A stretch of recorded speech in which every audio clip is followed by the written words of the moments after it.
শান্তিতে নোবেল বিজয়ী অধ্যাপক মোহাম্মদ ইউনূস বাংলাদেশের অন্তর্বর্তী সরকারের প্রধান উপদেষ্টা হিসেবে দায়িত্ব নেওয়ার পর প্রথমে শুরু হয়েছিল অগ্নিসন্ত্রাস যুগ, তারপর দেখা গেল বুলডোজার যুগ, সবশেষ আসলো প্রস্তর যুগ। যে যুগে মানুষ মানুষকে পাথর চাপা দিয়ে মারে কিংবা মসজিদে ইবাদতরত অবস্থায় কুপিয়ে হত্যা করে। পুরান ঢাকার মিরপুরে দিনে দুপুরে ব্যবসায়ীকে বর্বরোচিত হত্যার পর অন্তর্বর্তী সরকার উপদেষ্টা আসিফ মাহমুদ নিজের ফেসবুকে পোস্ট দেন, প্রস্তর যুগে স্বাগতম। বিস্ময়ের ব্যাপার হলো এই প্রস্তর যুগের শাসক ডক্টর ইউনূস, যিনি শান্তিতে নোবেল বিজয়ী, তার কূটকৌশল বাহিনীতে আছেন হরেক রকমের বেশ কিছু মানবাধিকার কর্মী, বৈষম্য বিরোধী আন্দোলনের নেতারা, অথচ তাদেরই শাসনামলে কখনো ডক্টর ইউনূসের কিংস পার্টির সদস্যরা, কখনো মিত্ররা, কখনো বা সহযোগীরা গত 11 মাস ধরে অবলীলায় চালাচ্ছেন মব সন্ত্রাস, যদিও তার দপ্তরের ভাষায় এগুলো প্রেসার গ্রুপের কাজ। আমাদের বিশ্লেষণ হলো, ডক্টর ইউনূসের শাসনামলে বাংলাদেশ ফিরে গেছে প্রায় 1450 বছর আগে মাতসানার যুগে, যে যুগ ছিল চরম অরাজকতা, বিশৃঙ্খলা এবং রাষ্ট্রীয় বিচার ব্যবস্থার অনুপস্থিতির এক সময়, যেখানে আইন শৃঙ্খলা ও জননিরাপত্তার কোনো বালাই ছিল না। ক্ষমতাবানরা মাটিতে ফেলে দুর্বলদের পিষে ফেলতো, তাদেরকে মনে করা হতো ছোট মাছের মতো। তবে শশাঙ্কের মৃত্যুর পর শুরু হওয়া মাতসানা যুগে বাংলায় ছিল না কোনো নোবেল বিজয়ী, মন্ত্রিসভায় ছিল না হরেক রকমের অধিকার কর্মী, আর ছিল না শক্তিশালী সেনাবাহিনী। কিন্তু বর্তমান বাংলাদেশে আছেন এমন একজন সেনাপ্রধান, যিনি বুলডোজার যুগের পরই কড়া হুঁশিয়ারি দিয়ে বলেছিলেন, এনাফ ইজ এনাফ। মানুষ তখন আশাবাদীও হয়েছিল। তবে বুলডোজার যুগ থেকে মব নামক প্রেসার গ্রুপের রক্তের হোলি খেলায় প্রস্তর যুগে এসে পড়লেও সেই এনাফের প্রান্ত সীমা খুঁজে পাওয়া যাচ্ছে না। তাতে সেনাবাহিনীর উপর দেশটির সাধারণ মানুষের হতাশাও দেখা যাচ্ছে। বাংলাদেশ সেনাবাহিনীর ফেসবুক পেজে গত 16 ঘন্টায় দেয়া দুটি পোস্টের কমেন্ট সেকশনে সাধারণ মানুষ তাদের হতাশার কথা জানাচ্ছেন। কেউ কেউ লিখেছেন, আপনাদের উপর আর ভরসা নেই।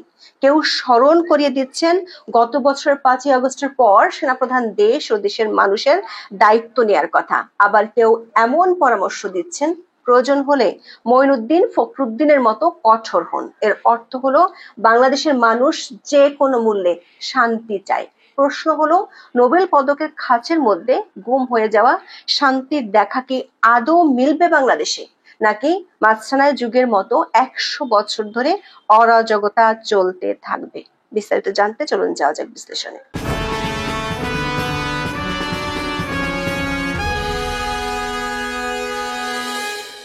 শেখ হাসিনা সরকার পতনের পর দায়িত্ব নিয়েছিলেন ডক্টর ইউনূস।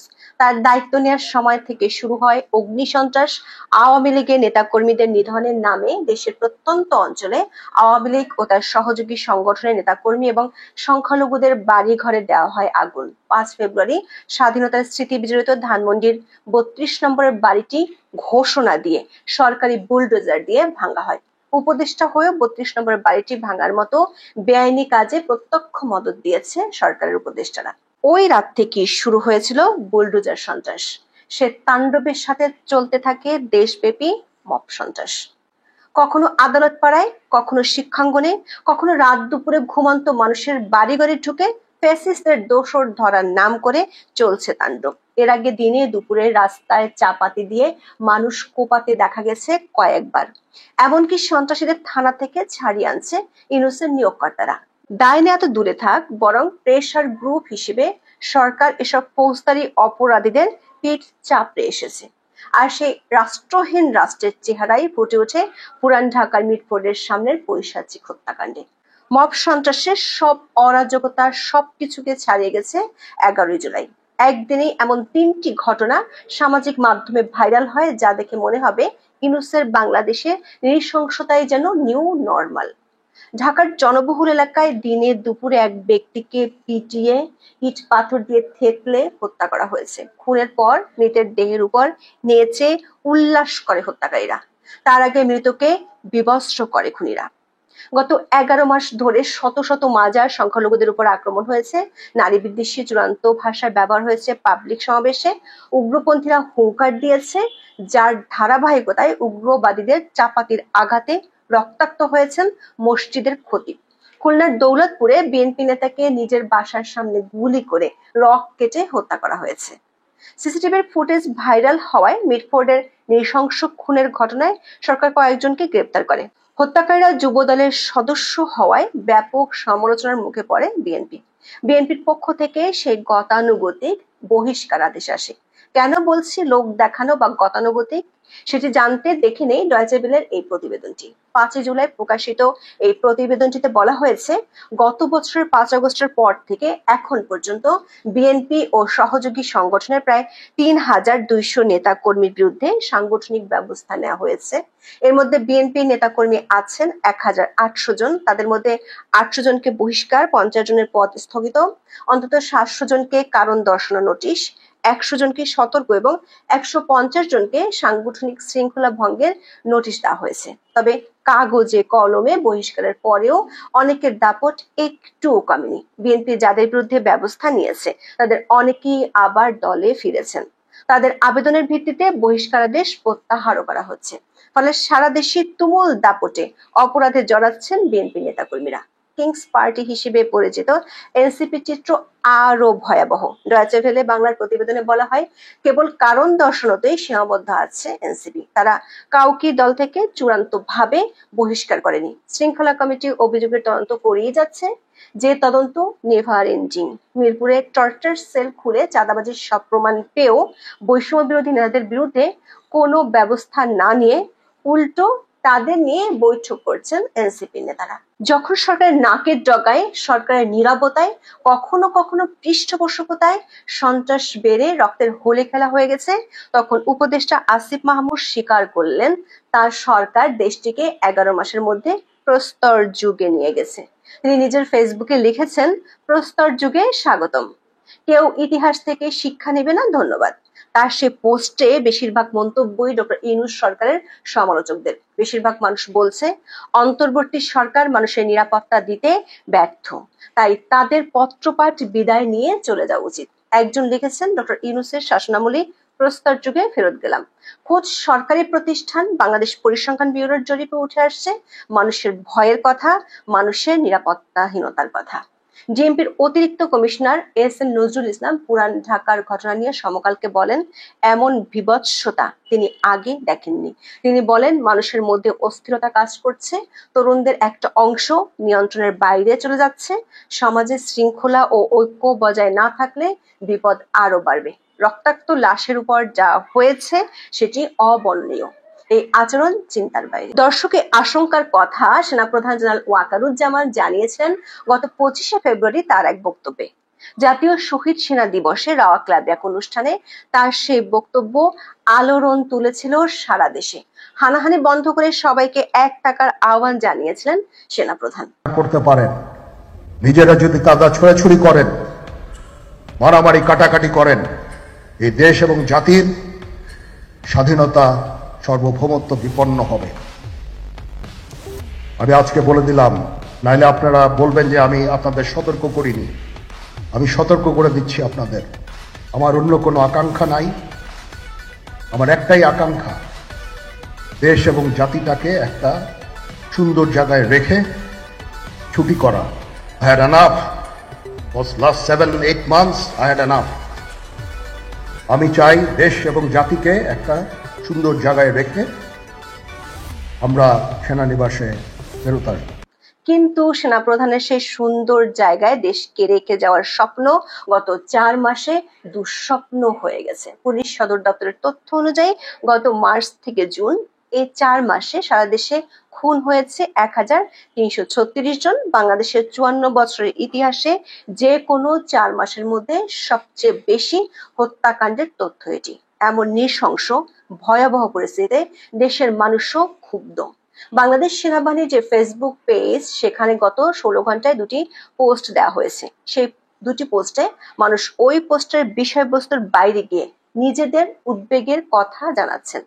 একটি পোস্টে 2400 কমেন্ট করেছে, যার 94%ই দেশের আইন শৃঙ্খলা পরিস্থিতি সম্পর্কে। কেউ বলছেন সেনাবাহিনী ব্যর্থ, কেউ বলছেন আর নয়, এবার সেনাবাহিনীর শক্ত হাতে দমন করা উচিত। কারো কারো হতাশা এতটাই বেড়েছে যে 111 সরকারকে অনুসরণ করারও পরামর্শ দিয়েছেন। দর্শক, সরকার পক্ষ থেকে পরিস্থিতি বিবেচনায় প্রস্তর যুগের কথা বলা হচ্ছে, কিন্তু আমাদের বিবেচনায় ডক্টর ইউনূসের শাসনামলকে বাংলার ইতিহাস বিচারে মাতসানায় যুগের সাথে তুলনা করা যেতে পারে। আমরা রাজা শশাঙ্কের কথা জানি, তার মৃত্যুর পর বাংলায় ঘোর অন্ধকার নেমে এসেছিল, শুরু হয়েছিল মাতসানায় যুগ। মাতসানা একটি সংস্কৃত শব্দ যার অর্থ হলো মাছের মতো। মাছেদের জগতে বড় মাছ ছোট মাছকে খেয়ে ফেলেন, যেমনটা গত 11 মাসে দুর্বল নিমিষে সবলের শিকারে পরিণত হতে আমরা দেখেছি। মাতসানা যুগে বাংলায় কোনো আইন শৃঙ্খলা ও জননিরাপত্তার বালাই ছিল না। রাষ্ট্রীয় বিচার ও নিরাপত্তা ব্যবস্থা ভেঙে পড়েছিল এবং অপরাধীকে দণ্ডদান কিংবা নিপীড়িতকে ন্যায় বিচার দেওয়ার সকল নিয়ম তখন স্থবির ছিল। এই আইনহীনতার সুযোগে প্রভাবশালী ব্যক্তিরা দুর্বলদের উপর নিপীড়ন চালাতো। দুর্বলরা সবলদের হাতে, ক্ষমতাহীনরা ক্ষমতাবানদের হাতে শোষিত হতো, যা ছিল মাতসানার ধারণার বাস্তব প্রতিফলন। দর্শক, গত 11 মাসে নোবেল বিজয়ী ডক্টর ইউনূসের শাসনে আমরা কি এর প্রতিটা বিষয়ের প্রতিফলন দেখতে পাচ্ছি না? বিখ্যাত ইতিহাসবিদ রমেশচন্দ্র মজুমদার, রাখাল দাস বন্দ্যোপাধ্যায় একে বলেছেন অরাজকতা, আর নীতিশ সেনগুপ্তর ভাষায় এটি হলো ডার্ক এজ। এতটা ডার্ক ছিল যে দুর্ভিক্ষও হয়েছিল। মাতসানার যুগ শুরু হয়েছিল 650 সালে, শেষ হতে লেগেছিল 100 বছর। পাল বংশের গোপাল এসে উদ্ধার করেছিল বাংলা ভূমিকে। ডক্টর ইউনূসের আমলে সেই গোপালের দেখা আপাতত নেই, তবে নবরণ ভট্টাচার্যের সেই কবিতা তো আছে, এই মৃত্যু উপত্যকা আমার দেশ না, এই জল্লাদের উল্লাস মঞ্চ আমার দেশ না, এই বিস্তীর্ণ শ্মশান আমার দেশ না, এই রক্তস্নাত কসাইখানা আমার দেশ না। এখন এ পর্যন্ত, সবাই ভালো থাকুন, সুস্থ থাকুন, নিরাপদে থাকুন। দেখা হবে আগামী পর্বে। আসসালামু আলাইকুম রহমতুল্লাহি ওয়া বারাকাতুহু। সম্মানিত দর্শক, ঢাকার মিটফোর্ট এলাকা পুরনো ঢাকার খুবই গুরুত্বপূর্ণ একটি ব্যবসায়িক এলাকা। সেখানে একটি নির্মম হত্যাকাণ্ড ঘটেছে। এটাকে মধ্যযুগীয় বর্বরতা বলা যাবে না, বর্বরতাটাকে আপনি প্রাগৈতিহাসিক যুগের বর্বরতা বলতে পারেন।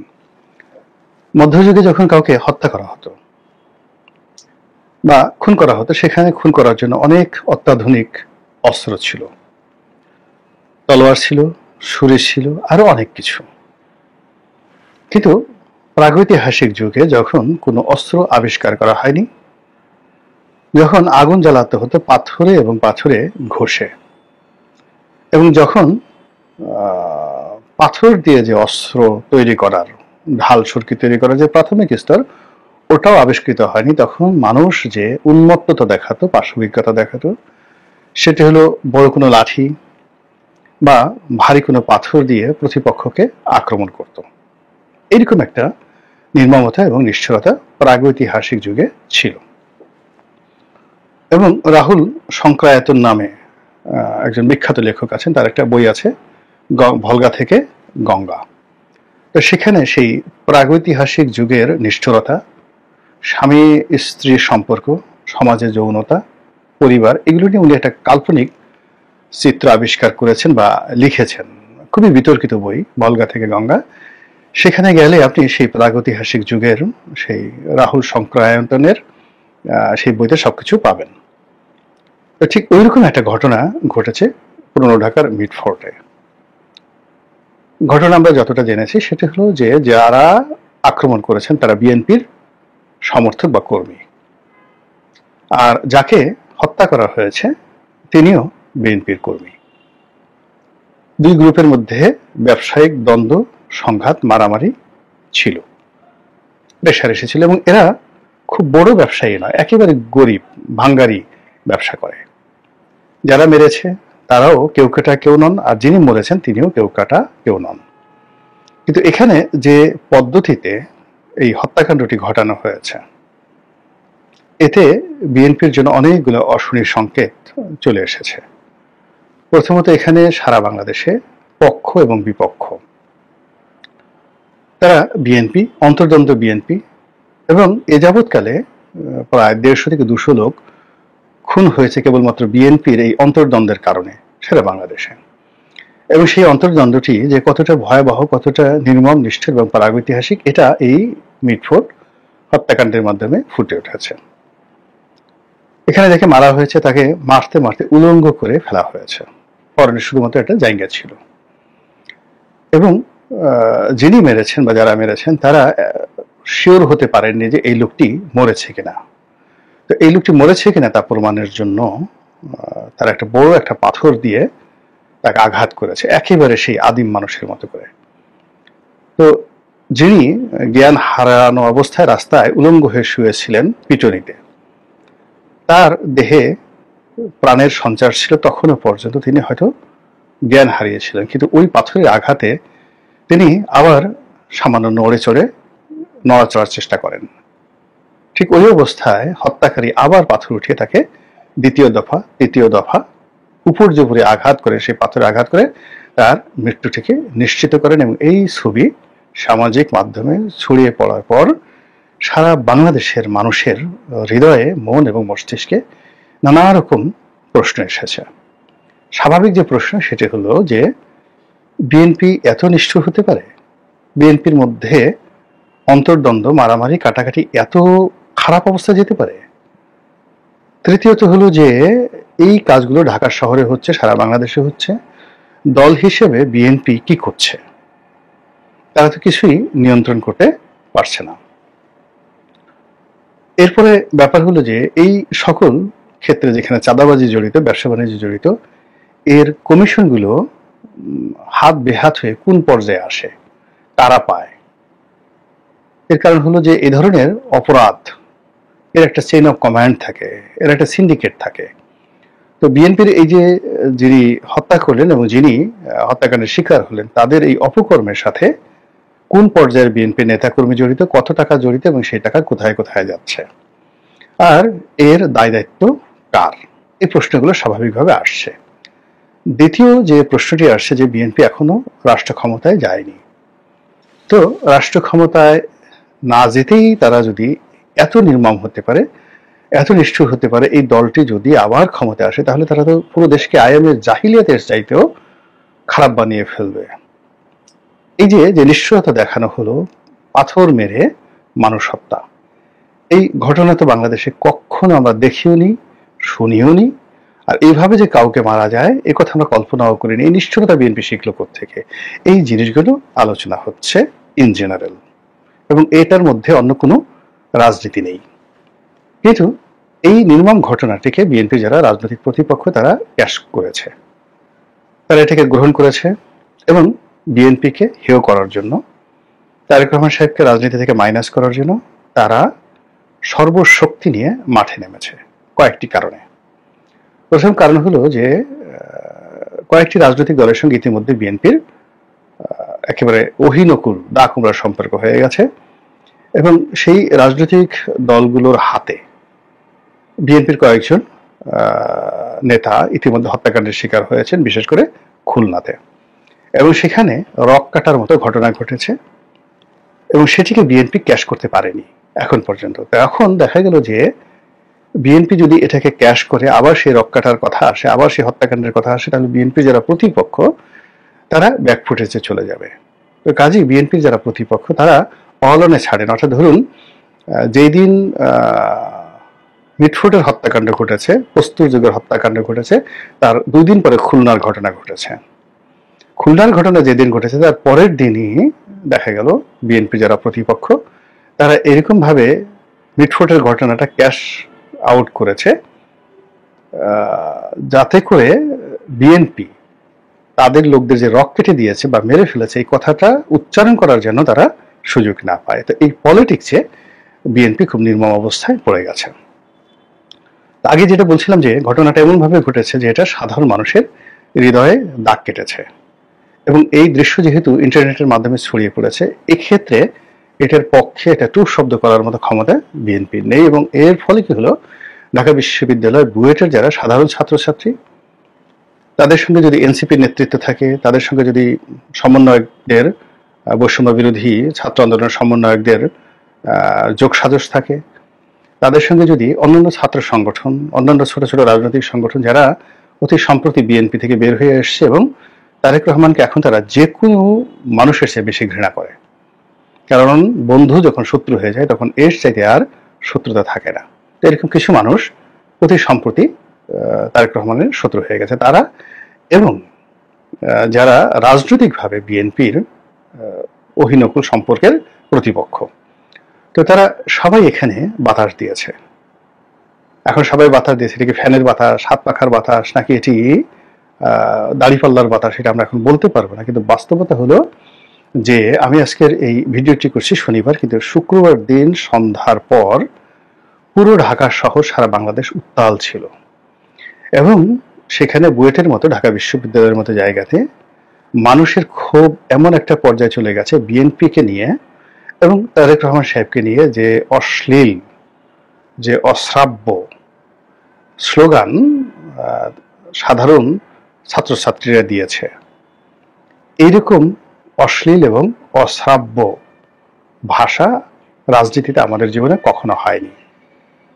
এর দুটো কারণ থাকতে পারে, সেটা হলো বিএনপি সম্পর্কে, তারেক রহমান সম্পর্কে যারা স্লোগান দিয়েছে তাদের ক্রোধ, তাদের ক্ষোভ এত বেশি যে তারা সুযোগ যদি পায় তাহলে এই যে মিটফোর্ড যে হত্যাকাণ্ড, যেভাবে পাথর মেরে মেরে প্রতিপক্ষে হত্যা করা হয়েছে, বিএনপির যারা লোকজন, যাদের প্রতি রাগ, তাদেরকে পেলে তারাও ঠিক এরকম ভাবে এক একটা ডলা দিতে চায়। পাটার উপর রেখে পুতা দিয়ে যেভাবে একেবারে গুতিয়ে গুতিয়ে যেভাবে হলুদ ভাঙে, মরিচ বাটে, ঠিক ওইভাবে বিএনপিকে বাটনা দিতে চাচ্ছে কিছু লোক, এবং তাদের সেই ক্ষোভ চলে আসছে মুখের ভাষায়। এবং এখন আমাদের দেশের যে ট্রেন্ড শুরু হয়ে গেছে সেটা হলো গালাগাল দেওয়া। এটা জাতীয় ভাষা, জাতীয় অভ্যাসে পরিণত হয়েছে। আপনি যদি কাউকে ডাইরেক্ট গুলি করেন, একেবারে খাঁচা করে ব্রাশ ফায়ার করেন, ওটা এখন আমাদের দেশে যারা রাজনীতির কুশীলব তাদের কাছে যতটা না নির্মম মনে হবে, তার চেয়ে বেশি নির্মম এবং আনন্দের মনে হবে যদি তারা প্রাণ ভরে অকথ্য, অশ্লীল এবং অশ্রাব্য ভাষায় কাউকে গালি দিতে পারে। এবং এই যে গালি দেওয়া, এটা আমাদের ইন্টারনেটের মাধ্যমে বেশ কয়েকজন বিশ্ববিখ্যাত গালি সম্রাট আছেন, যাদের কাজই হলো মানুষকে গালি দেওয়া এবং গালি শেখানো, এবং মানুষের গুপ্ত অঙ্গকে সামনে নিয়ে আসা। যে সকল ধরেন মানুষের যৌনাঙ্গ, সেই যৌনাঙ্গকে তারা এমনভাবে পপুলারাইজ করার চেষ্টা করছে, এটিকে তাদের যারা ভক্ত এবং অনুসারী তারা যৌনাঙ্গকে নিজেদের ঠোঁটের সামনে, কপালের সামনে, চোখের সামনে রেখে তারা নৃত্য করতে প্রস্তুত। তাদের চেহারা বা তাদের সারা মুখমণ্ডলে তারা যৌনাঙ্গের ছবি এঁকে নিজেদেরকে সেই গালি সম্রাট হিসেবে তারা পরিচিত করতে যে মিশন নিয়েছে সেটা তারা সফল হয়ে গেছে। কিংবা ধরুন মানুষের মলদার, সেই দুর্গন্ধযুক্ত সে মানুষের যে বর্জ্য, সেই বর্জ্য সম্বলিত মলদারকে পোর্ট্রেট বানিয়ে গলার মালা করে কোমরের বিছা করে আমাদের কিছু মানুষ তাদের রুচিটা এমন পর্যায়ে নিয়ে আসছে, তারা ওভাবেই নিজেদেরকে পরিচয় করতে চায়। এর ফলে কি হলো, বাংলার আনাচে কানাচে এ সকল অশ্লীল, অশ্রাব্য গালি, যৌনাঙ্গ এবং মলদার সংক্রান্ত গালি, এগুলো খুবই জনপ্রিয় হয়ে পড়েছে, এবং মানে সবাই এগুলো নিয়ে গালি দেওয়াটাকে একটা ক্রেডিট মনে করে।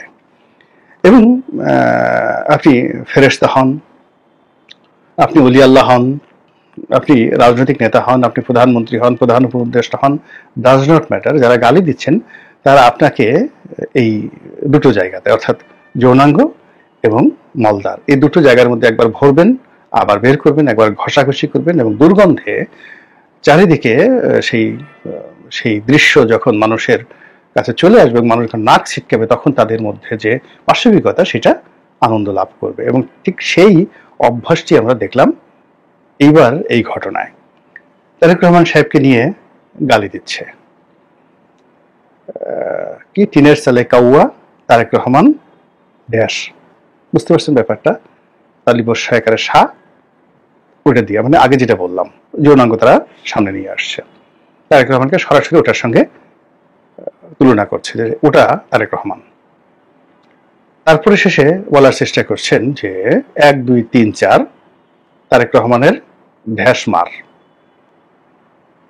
এই যে শব্দগুলো, এই শব্দগুলো সমকামিতা, মানে যারা দেশের বাইরে ইউরোপ আমেরিকাতে থাকেন তাদের কাছে আসলে সমকামিতা তো কোনো বিষয় নয়, কিন্তু বাংলাদেশে তো এখনো পর্যন্ত সমকামিতা খুব খারাপ একটা জিনিস। এখনো পর্যন্ত মানে মানুষের যে লজ্জার স্থান, একেবারে দরিদ্র মানুষ সেও মানে তার কাপড় উন্মোচন করতে চায় না, উলঙ্গ হতে চায় না। কিন্তু ইউরোপ আমেরিকাতে আপনি দেখবেন যে দিদে আসছে একটা মেয়ে বা একটা পুরুষ একেবারে সম্পূর্ণ উলঙ্গ হয়ে সে রাস্তায় ঘুরে বেড়াচ্ছে, পুলিশ তাকে ধরার চেষ্টা করছে, সে বলছে নো, এটা আমার right, this is my right. এইভাবে তো এখন ওই জায়গাটাতে সেই যে অশ্লীলতা, সেই অশ্লীলতাটা বাংলাদেশে আনাচে কানাচে ছড়িয়ে পড়েছে। ফলে কি হলো দেখুন, যে নির্মম হত্যাকাণ্ড মিটফোড়ে ঘটেছে, এটি মেনে নেওয়া যায় না, এটি খুবই ভয়াবহ। এবং এই ধরনের ঘটনা যদি আরো ঘটে, আমাদের জাতির অস্তিত্ব নিয়ে টানাটানি লেগে যাবে। আবার যে রক্কাটা সংস্কৃতি চালু হয়েছে, রাজনৈতিক কর্তৃপক্ষের রক কেটে দিতে হবে, তাকে মেরে ফেলতে হবে রক কেটে, এটা দেখেন তো কেমন লাগে। আমি তো আইএমএ জাহিলিয়াতের যুগে এরকম রক কাটার ঘটনা শুনিনি। আবার দেখেন, এই সকল ঘটনা ধামাচাপা দেওয়ার জন্য একজন রাজনৈতিক নেতা, আপনাকে তার পছন্দ নাও হতে পারে, কিন্তু তিনি তো একজন আশরাফুল মাকলুকা, একজন মানুষ। তো সেই মানুষকে সেই যে গোপন অঙ্গ, মানুষের গোপন অঙ্গ যেটা কখনো পবিত্র থাকে না, এই গোপন অঙ্গ কখনো পবিত্র থাকে, এটা যদি সোনা দিয়ে, রূপা দিয়ে, তামা দিয়ে ধুয়ে মুছে, আমরা সোনার উপর পানি দিয়ে ধুয়ে মুছে, তারপরে শেষে এইগুলোকে ভালো মতো আতর দিয়ে, স্নো দিয়ে মেখে, তারপরে এই দুটো জিনিস অর্থাৎ মূত্রনালী এবং যাকে বলা হয় মলদ্বার, এই দুটো জিনিস কারো খাবার টেবিলে হাজির করা হয়, কারো মুখে একটু ঘষে দেওয়া হয়, কারো গলার মালা দেওয়া হয়, বা এই দুটোকে যদি কারো বাবার নাম দেওয়া হয়, যে এটা তোমার বাবার নাম, এটা তোমার মায়ের নাম, আপনি বলেন তো কি কিয়ামত হয়ে যাবে বাংলাদেশে?